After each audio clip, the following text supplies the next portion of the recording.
नमस्कार दोस्तों, मेरे इस चैनल साइकोलॉजी और बियॉन्ड में आप सबका स्वागत है।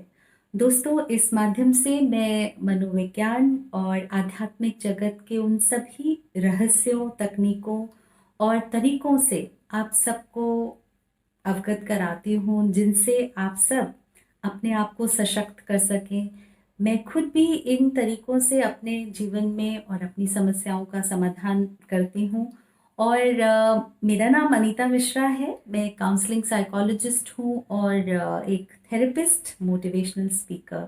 और हमारे इन सेशंस में अक्सर क्लाइंट्स इस तरह के एक्सपीरियंसेस और अनुभव शेयर करते हैं, जिनसे एक चीज़ तो बहुत क्लियरली पता लगती है कि हम सब की जो अंडरस्टैंडिंग है और सफरिंग है वो बाय एंड लार्ज हमारा मन है। और वो हमारा मन जो है उसको मनोवैज्ञानिक तरीके से एक साइंटिस्ट की तरह से अप्रोच करना ज़रूरी है। स्टेप बाय स्टेप एक्सपेरिमेंटेशन होना ज़रूरी है, उसके साथ रिसर्च करना ज़रूरी है और ये समझना ज़रूरी है कि आखिर ये जो मन है ये आखिर है क्या। और फिर भले ही आप ज्योतिष विद्या पढ़ लें या आप किसी चमत्कार की उम्मीद में बैठे रहें, ये जो मन है आपको हर समय किसी ना किसी लूप में, जाल में फंसाता ही रहेगा। तो समझना हम लोगों की बौद्धिक चेष्टा और जिज्ञासा होती है, और उस मन के परे एक आत्मा है, एक अनुभव है जिसको खाली शब्दों से नहीं समझा जा सकता। उसको अनुभव किया जा सकता है, एक्सपीरियंस किया जा सकता है मेडिटेशन प्रैक्टिसेस से और रियलाइजेशन प्रैक्टिसेस से। खैर, अभी हम मन की बात कर रहे थे, तो एक बहुत ही सुंदर सी एक कहानी है जो कि सदगुरु ओशो की एक किताब है, झरहूं चहुदिस मोती। उसमें से मैं आज पढ़ रही थी, तो मैंने सोचा आप सबके साथ भी वो मैं शेयर करती हूँ। तो एक बार ऐसा ही हुआ कि एक इंसान था, वो बहुत भगवान को पूजा करता था, रोज भगवान के आगे पीछे मस्के लगाता था। और एक दिन आखिर भगवान प्रसन्न हुए उसकी पूजा से और उनका आविर्भाव हो गया, और वो साक्षात उतरे जमीन पर और उन्होंने कहा, तुम्हारी पूजा से मैं प्रसन्न हूँ और मांगो, क्या मांगते हो। तो ये जो व्यक्ति था, इसने कहा, भगवान मैं बहुत ही गरीब हूँ, आप मेरी इस गरीबी का कुछ तो उपाय करो। तो ईश्वर ने, वहाँ मंदिर में एक शंख पड़ा था, उन्होंने वो शंख उठाया और इसको दिया और कहा कि ये जो शंख है ना, ये बहुत जादुई शंख है, इससे जो भी मांगोगे वो तुरंत तुम्हारे सामने हाजिर कर देगा। आपने भी सुना होगा जीनी, है ना, अलादीन का जो जीनी था, जो लैम्प था, मैजिकल लैम्प, इसी तरह ये शंख उन्होंने उसको दे दिया। तो अब इसकी तो चांदी हो गई, वारे के न्यारे हो गए। अब वो जैसे ही उस शंख से मांगता कि चलो, मुझे अब मेरे पास घर नहीं है तो मुझे तुम 1 करोड़ रुपया दे दो, तो 1 करोड़ रुपया तुरंत आ जाता और उसका घर बन जाता। और ऐसे करके वो धीरे धीरे उसने अपनी सुख सुविधा की सारी चीजें जुटा ली, घर, अच्छी पत्नी और कार और साज सज्जा की सारी चीजें। और फिर एक दिन यूं हुआ कि एक सन्यासी का उस घर में आना हुआ। उस सन्यासी ने देखा कि ये जो वैभव है और अफ्लुएंस और वेल्थ सब जगह दिख रही है, तो उन्होंने कहा कि भाई, तुम्हारा घर और सब कुछ तो बहुत बढ़िया है, तो जरूर ईश्वर की तुम पर बहुत कृपा है। तो इसने कहा, हाँ बिल्कुल, ईश्वर की मेरे पास बहुत कृपा है, मुझे ऐसा एक शंख मिला है जिससे मैं जो भी मांगू वो ही मुझे मिल जाता है। तो इस सन्यासी ने कहा, ये भी शंख कोई शंख है, मेरे पास तो एक महाशंख है। तो ये जो महाशंख है, तुम्हारा शंख तो खाली जितना बोलो उतना ही देता है, मेरे पास जो महाशंख है उससे जितना बोलो वो उसका दुगना देता है।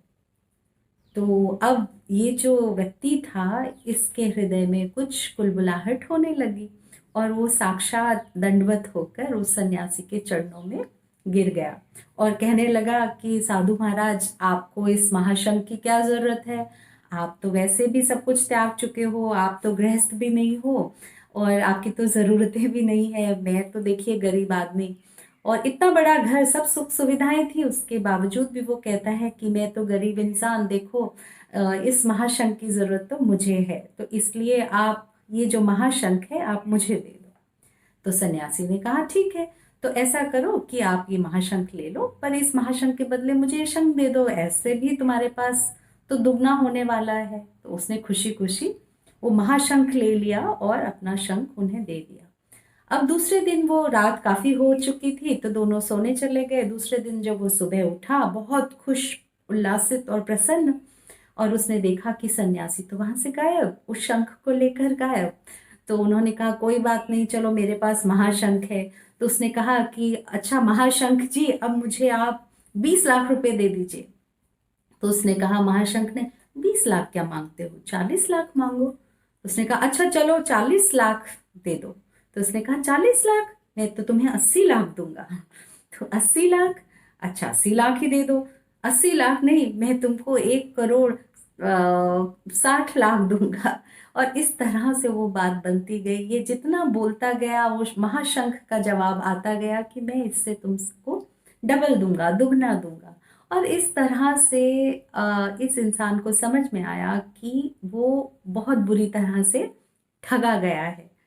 तो दोस्तों, हमारा मन, हमारा जो ये माइंड है, ये बड़े दाव पेच खेलता है। इसकी जो अभीप्सा है, इसके जो डिजायर्स हैं, इसकी एक्सपेक्टेशंस है, ये हमेशा और, हमेशा और की मांग करता है, दुगने की मांग करता है।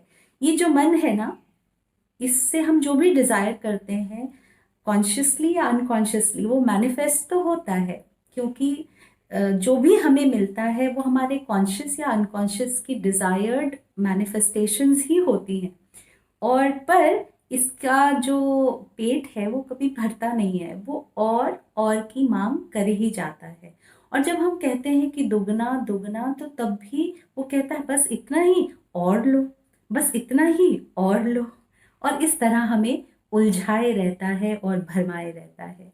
दोस्तों, ये कहानियां जो हैं बहुत ही प्रतीकात्मक, सिंबॉलिक, मेटाफोरिकल स्टोरीज हैं, कि जिनसे हम अपने जीवन में बहुत सारी बातों को समझ सकते हैं।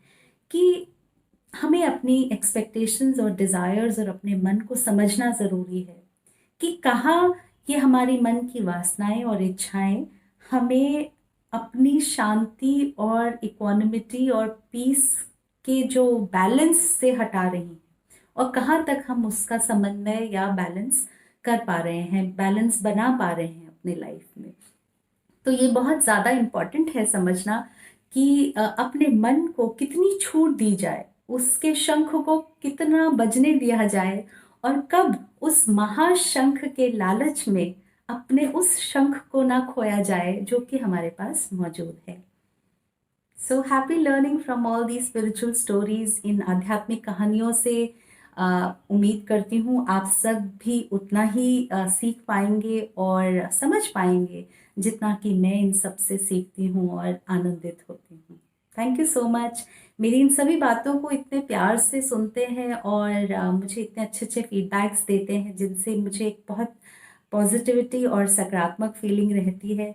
और मैं आगे के लिए भी प्रेरित होती हूँ। तो ज़रूर अपने कुछ प्रश्न हो, कुछ भाव हो, ज़रूर मेरे साथ शेयर कीजिएगा, और इस वीडियो को भी ज़रूर कमेंट कीजिएगा।